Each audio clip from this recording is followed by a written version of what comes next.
I want to begin with this book on the screen. The Fourth Turning is here. We're going to be borrowing a lot of insights from that book. And I've got the heading on the screen, Generations and the Four Seasons of Both Life and History. Now let's start with thinking about the seasons of your life. Childhood, young adulthood, middle age, and senior. How many were there right there? Well, there were 4. And each one could be symbolized as a season of the year, could it not? Spring, childhood. Summer, young adulthood. Fall, being middle age. And winter, being a senior. Let's break these down even more specifically now into these quadrants. Full adulthood and begins at 21. Then you're a young adult in the spring season. When do you reach middle age? Now, I might have opinions about this at this stage in life. That, I may have a bias because I just learned they define middle age as the age the youngest president ever elected was when he was elected president, and that age was 43. So I must face the music. Middle age is a wonderful fall season. I called young adulthood spring. I meant to call it summer. Spring is childhood. Young adulthood is summer. Middle age is fall, and then when do you qualify for Medicare? You're a full senior at 65. So from 0 to 21, 21 to 43, 43 to 65, and 65 and onward are the 4 seasons of life. Now this says the 4 seasons of life and history. The Bible speaks of these 4 seasons as being seed time and harvest, summer and winter. Seed time and harvest, summer and winter. Spring, fall, summer, winter. And the 4 seasons of your life, being akin to those 4, could also be seen generationally. Because if one's lifespan is comprised of 4 seasons with tendencies and trends to them, then maybe entire generations will have those trends, and history will then cycle in this way. Let's take a look. First of all, generational views of history are totally biblical. The Bible doesn't produce a timeline of the year such and such, BC or AD, like we do. It creates the timeline based on generations. And so begat such, and he lived to so many years, and then he died. And when he was such years old, he begat such and such. And so that's how you date history, is generations. In fact, the word generation simply means to generate, that which is brought into being, like the Genesis, the beginning of the Bible and of creation of this earth. So to generate, the generations are a way to think about history biblically, for sure.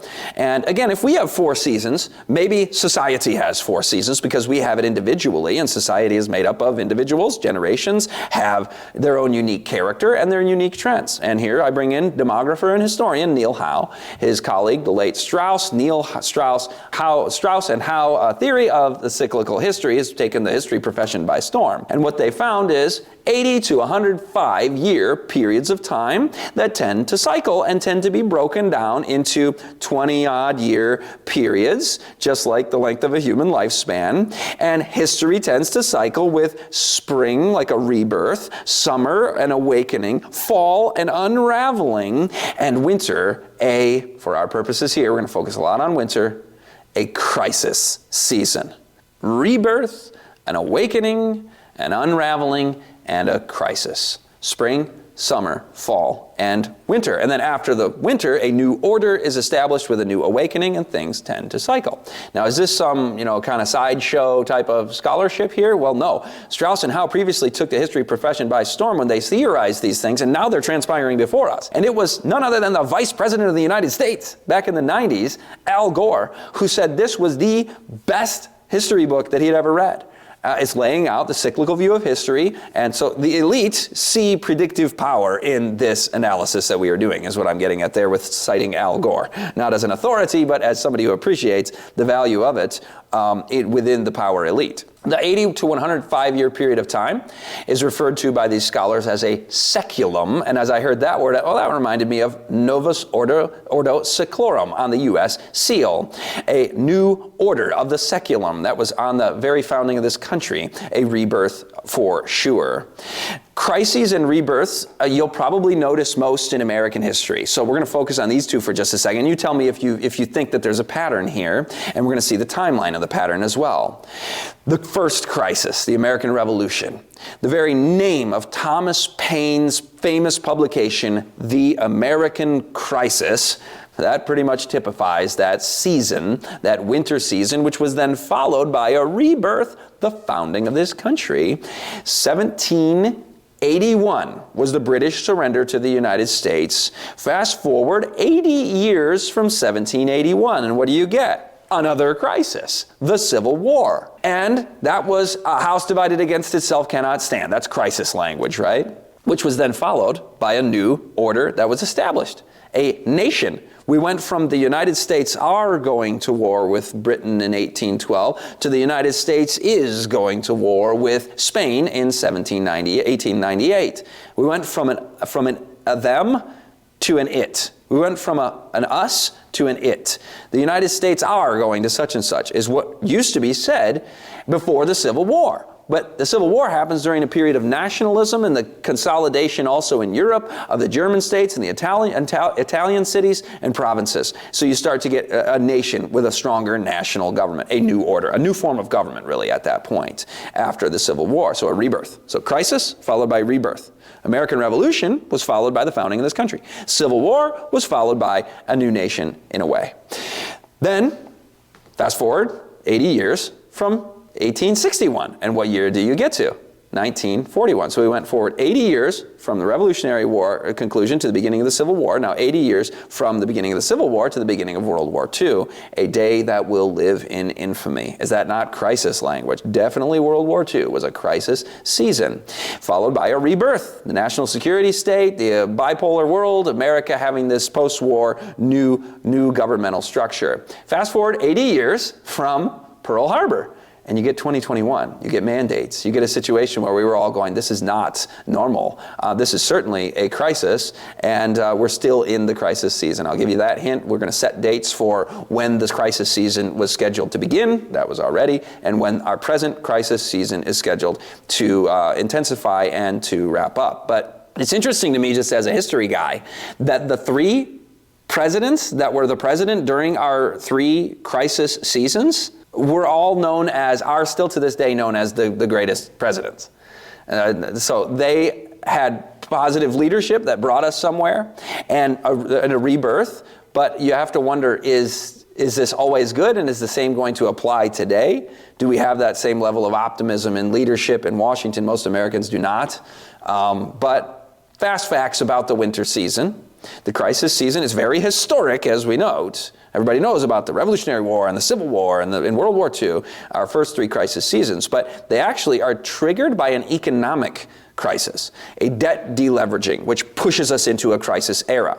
The dates listed on the screen, these things happened. So our crisis phase, our winter season that we are living in now, began in 2008. Interestingly, in 2 out of the 3 previous winter seasons, a president died. 1 was assassinated, 2 out of 3 died.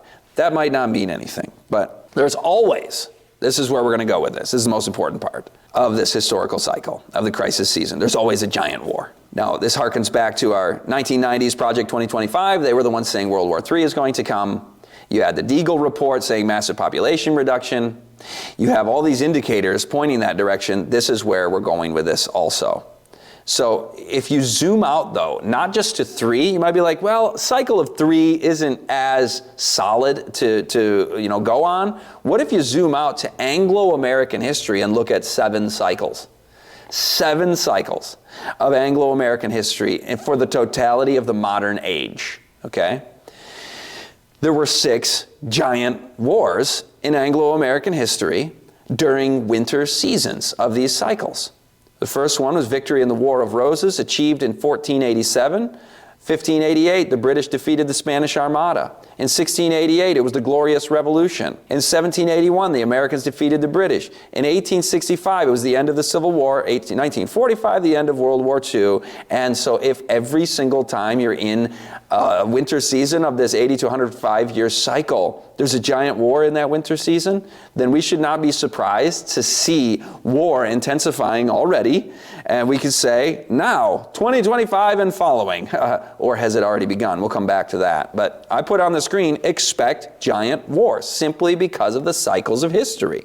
We would be shocked and surprised to not see it. It's not a guarantee, it's not a certainty, it's not a prophecy. I mean, there is war and rumors of war in the last days, but you get the point. What is the most likely time window? We want to ask ourselves. Knowing these seasons and how they function, what is society like during a spring season, during a summer season, during a fall season, during a winter season? And which type of society is most likely to produce a Revelation 13 Mark of the Beast type of crisis? Well, let's think about summer seasons. We haven't mentioned those much yet.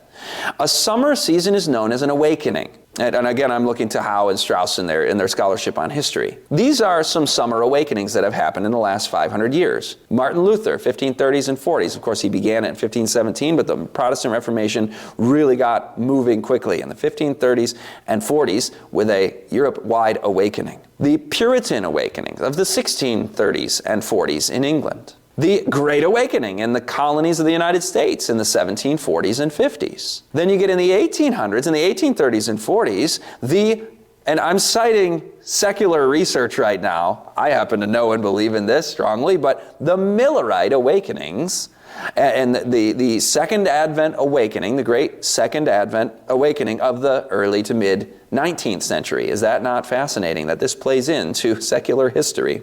But there were other awakenings at the time that I would call biblically a counterfeit awakening, like the utopian movements. We're going to build heaven on earth by making a perfect society here.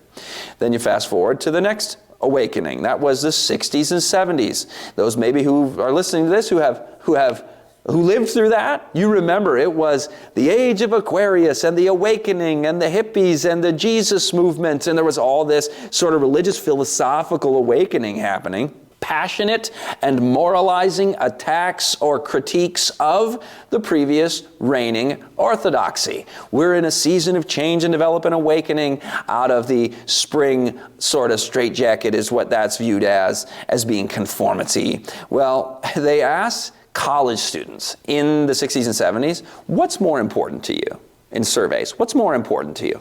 Developing a meaningful philosophy of life or getting ahead and succeeding? And 2 to 1, they said, philosophy of life. This is awakening season, generation, culture, par excellence. It's all about your philosophy of life for 2 to 1 versus getting ahead. Then you transition to fall, and in the 80s and 90s, the unraveling, if you will, the fall season of Generation X, they were asked the same question in college, and it reverses completely. 2 to 1, it's individualism, man. Let's succeed. I'm going to be everything I can be. And then meaningful philosophy of life isn't as important in an unraveling. That's awakening talk. So the culture changes.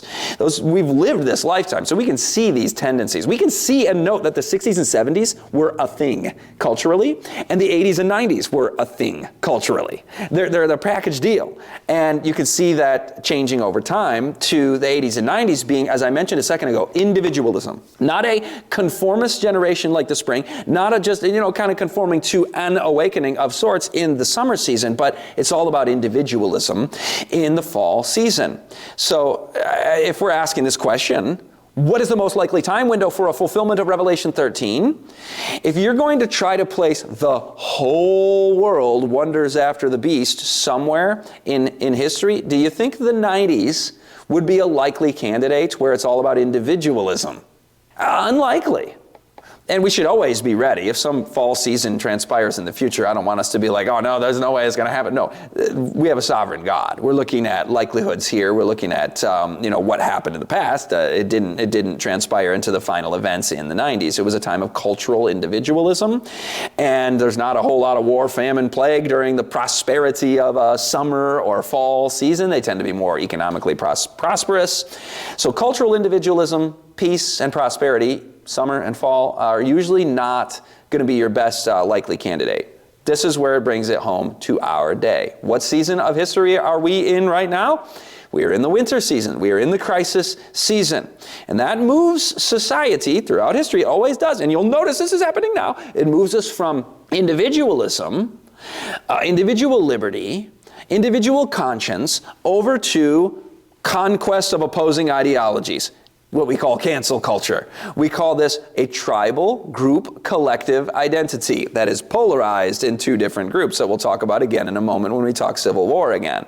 So this, you're going, yeah, this is culturally what's happening in our winter crisis season. So when we ask this question, what is the most likely time window for a fulfillment of Revelation 13? You're probably going to want to look at a winter season for the most likelihood, the highest likelihood for this type of thing. Because it's no longer about personal individual conscience like it is in the fall season. It's no longer about an awakening and philosophy of life like it was in the summer season. It is about community mobilization to meet the crisis.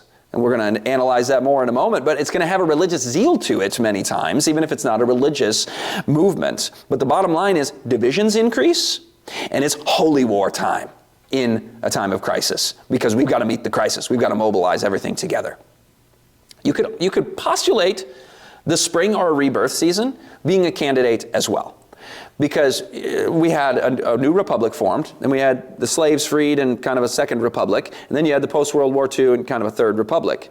And so we tend to view these things as positive in the past, but it's possible to have an awakening that is not healthy for freedom and principles that we believe in from the Bible. It's possible that a new institutional order, which is what a spring season is, it's a founding of something new, and tremendous conformity happens. During the winter also, but in the spring season, the conformity happens under a new and highly trusted system. So what kind of system could that, if we're looking for a time window for Revelation 13, you could say, well, Israel's monarchy wasn't positive, and they had a new institutional order, and they got monarchy out of it. So you can get something destructive to freedom out of a new institutional system. So that spring season is a time of new culture, new creating of new culture, following new leadership, trusting new leadership, and conforming to the group that is adoring their government and their system. Individual dissent is not permitted in the spring season, let alone celebrated. Not celebrated, let alone permitted. It's a time when you could see global straitjacket of conformity, a new order that is a great counterfeit error, enforcement of the mark of the beast, perhaps. But the crisis phase, I think, fits with the prophetic scenario better because it's war and famine and plague. War and famine and pestilence. And many more signs of the times that are destructive and crisis-oriented that usher in the call and demand for the mark of the beast system. So it's possible that at the tail end of the crisis season, you transition into a spring rebirth of a new system that, people are still fresh off of the crisis and they're like, go get them and persecute. And it could, these lines aren't that clear where one begins and the next starts always. But it's possible that it could happen during a spring season. It's highly possible that it would be during a crisis season. Now, what to expect during a crisis season? I want you to know about the crisis season, not only because of our speculations here about the most likely season for a Mark of the Beast type of crisis, but because it's the season we live in now. And I just want you to understand what a crisis looks like, what is the anatomy and the sequence of events in a crisis, so that we can know what to expect and what's coming next. First of all, there's a precursor to the crisis, and that typically transpires during the previous or fall season. So this happened during our first crisis. There was a French and Indian War before the Revolutionary War, Mexican-American War before the Civil War, and World War I before World War II, and September 11, 2001 before our present crisis season began in 2008. Secondly, there's a catalyst that marks the beginning of the crisis. So this is where it began. And sometimes you don't know when it's happening, but you look down, you're like, yep, Lexington and Concord started with the first fire that shot her around the world, the Revolutionary War. Fort Sumter, of course, 1861. 1929 stock market crash actually inaugurated this crisis season that happened in the World War II generation. And then another financial crash, 2008, ushered in our present crisis season that we are still in and will be in for a few more years if time should last. Mobilization, step 3, mobilization of the society to meet the crisis, either in a unified fashion or in a polarized fashion with two opposing groups hating and destroying each other in civil war, like happened in the 1860s. Fourth step in the sequence of events in a winter crisis season, consolidation of power to meet the crisis. Maximum collective energy. Leaders redirect all institutional energy to meet a common goal with an intensity that nobody foresaw before the catalyzing event. So this takes the world by storm, and all of a sudden people are being swept up, and you're like, what is going on? This is crazy time, and then that leads into the climax. There's little concern about harsh government means to meet the crisis. We move from personal fury to public fury, meaning through government organs. Whether the enemies are internal or external, the enemies of the state become categorized, demonized, vilified. Liberties are restricted, and you get strict censorship. Public action occurs in a tsunami-like momentum. It's more like nature's most violent storms than a mere winter season, because this is one thing upon the other, bam, bam, bam, bam. An apocalyptic level type of thing that you read, a storm is coming, relentless in its fury. We've seen this process repeat in previous crises, and within one crisis, it can cycle. Like you had the 9/11 crisis that led to a lot of these things that we just read. Then you had the great financial crisis, 2008, and that led to this sequence of events. And then COVID, that led to this sequence of events. And there is more coming that is about to burst upon the world as an overwhelming surprise. Have you read that somewhere before? There are decades where nothing happens, and there are weeks when decades happen. I don't always affirmatively quote Vladimir Lenin, but that is an insightful statement and is historically correct. There are times where not much change seems to occur, and then bam, in weeks, decades of change happens. So we definitely don't have the end of history in a crisis season. We didn't arrive at universalization of liberal democracy in the end of history, like Francis Fukuyama said in 1991, because there was a crisis season coming by 2008. So you can think of the second half of the crisis season. So there's our crisis season, by the way. 2008, I never gave you the end point. And I'm not saying time will even last that long. I'm just saying historically, by generation lengths and previous cycles, we should expect it to wrap up 2030 to 2034, the current crisis season, giving way then to rebirth. Now, typically, the first half of a crisis season is serious.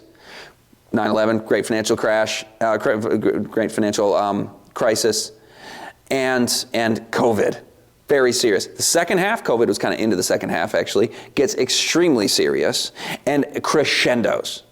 So the crisis events that we should expect, I mean, basically we're in, right now, heading into 2025, and this could leak into 2024 even as we're recording this, but 2025 and following, second half of this decade, we're calling that beginning right now. We'll call it May 7, 2024 for other reasons that are kind of fun, and they're not Bible prophecy date setting. 1844 was the last date in Bible prophecy, but we are right now in 1861. We are in 1941. We are in this period where the big mega events take place cyclically. So what does that mean? 1861, 1941? Did you follow that? What does that mean? Giant war. That was Civil War. That was World War II.